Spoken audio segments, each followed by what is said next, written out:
যারা রাষ্ট্রে থাকবে তার মৌলিক অধিকার চিকিৎসা একটা, শিক্ষা একটা, অন্য একটা, বাসস্থান একটা, এই চারটা মৌলিক অধিকার নিয়ে একটি নাগরিক বাংলাদেশে জন্মগ্রহণ করে, সে যেই ধর্মের হোক না কেন, তার এই চারটা মৌলিক অধিকার অবশ্যই পূরণ করতে হবে রাষ্ট্রকে।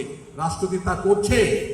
বাংলাদেশে বাজেটের বিশাল একটা অংশ এই স্বাস্থ্য খাতে আছে, কিন্তু আমরা জানি এটা সব পকেটস্থ হয়ে যায়।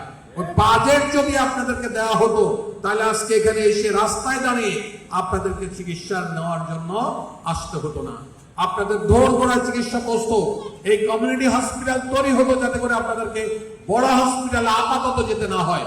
বড় চিকিৎসার জন্য সরকারি হসপিটাল তো আছে। আপনার পত্রিকায় দেখেছেন যে সরকারি হসপিটালের ঔষধ বাইরে কিনতে পাওয়া যায়, কি আমি ঠিক বলছি কিনা বলে? সরকারি হসপিটাল দামি দামি ঔষধ। আমি দীর্ঘ বছর ধরে চিকিৎসা ব্যবস্থার সাথে আমি জড়িত ছিলাম। আমি নিজের চোখে দেখেছি যে হসপিটালের ঔষধ সরকার দিয়েছে, কিন্তু একটা সিন্ডিকেট চক্র সেটা বাইরে এনে আপনার বিক্রি করে দিয়েছে। আপনি ভর্তি হতে যান, আপনি নিজের প্রচেষ্টায় ভর্তি হতে পারবেন না, আপনাকে কোনো না কোনো দালাল ধরতে হবে।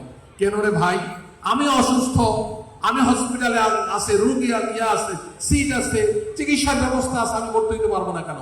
দালাল ধরে ভর্তি হইতে হয়। এই সিস্টেমকে বাংলাদেশ জামাত ইসলামী রাষ্ট্রীয় ক্ষমতা গেলে ভেঙে দেবেন ইনশাআল্লাহ।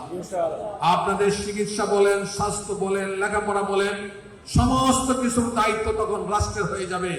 রাষ্ট্র তখন আপনাদের সবকিছু দায়িত্ব পালন করবে ইনশাআল্লাহ।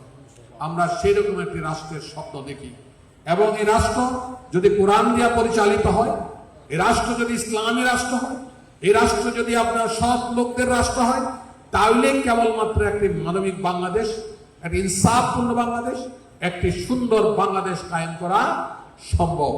26-এর নির্বাচন, এই নির্বাচন অনেক বছর পরে নির্বাচন হচ্ছে। 14 সালের নির্বাচন হয় নাই, হয়েছে কি? 18 সালের নির্বাচন হয় নাই, রাতের ভোট দিনে শেষ হয়ে সংসদ কায়েম করে দেশ চালানো শুরু করেছে জোর জবরদস্তি করে।